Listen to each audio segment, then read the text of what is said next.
Menelisik keterlibatan anggota TNI Polri penyuplai senpi ke KKB di Papua.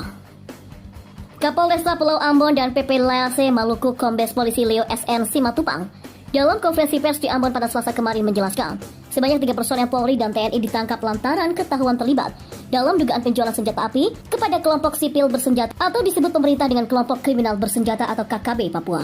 Kasus ini mencuat usai pihak kepolisian di Papua Barat menangkap seorang warga berinisial WT alias C karena diduga terlibat dalam pengiriman senpi ke KKB. Setelah ditelusuri, ternyata pemasok senjata tersangka J merupakan anggota polisi yang berdinas di Polresta Pulau Ambon dan PP LAC Maluku.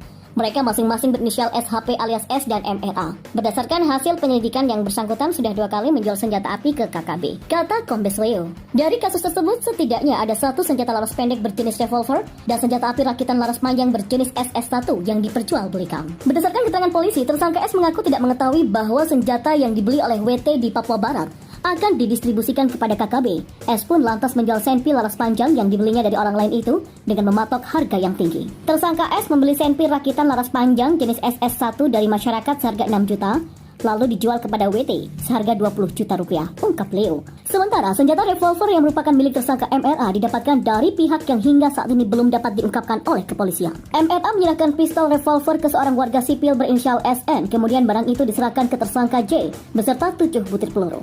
Selain koleganya sesama polisi, ditangkap pula 4 warga sipil yang diduga terlibat dalam sindikat ini. Atas perbuatannya, para tersangka dijerat pasal 1 Undang-Undang RI nomor 12 tahun 1951 tentang Undang-Undang Darurat dengan ancaman hukuman mati atau hukuman penjara seumur hidup atau hukuman penjara setinggi-tingginya 20 tahun. Masih dalam konferensi pers yang sama, seorang prajurit dari Batalion Infanteri 733 Masari Kupraka MS juga kedapatan menjual amunisi kepada KKB Papua. Dia diduga memasok setidaknya 600 butir amunisi kaliber 6,56 mm ke tersangka C. Tadi malam baru kami amankan, jadi masih dilakukan pengembangan pemeriksaan apakah ada keterlibatan anggota lain terkait kepemilikan ratusan butir amunisi tersebut, kata Komandan Pomdan 16 Patimura Kolonel CPM Joni Yohanes Palupesi. Kasus itu pun langsung mendapatkan perhatian dari Panglima TNI Marsikal Hadi Cahyanto dan Kepala Staf TNI Angkatan Darat Jenderal Andika Perkasa. Praka MS disebut bakal diganjar hukuman tambahan berupa pemecatan dari kedinasan sebagai anggota TNI AD.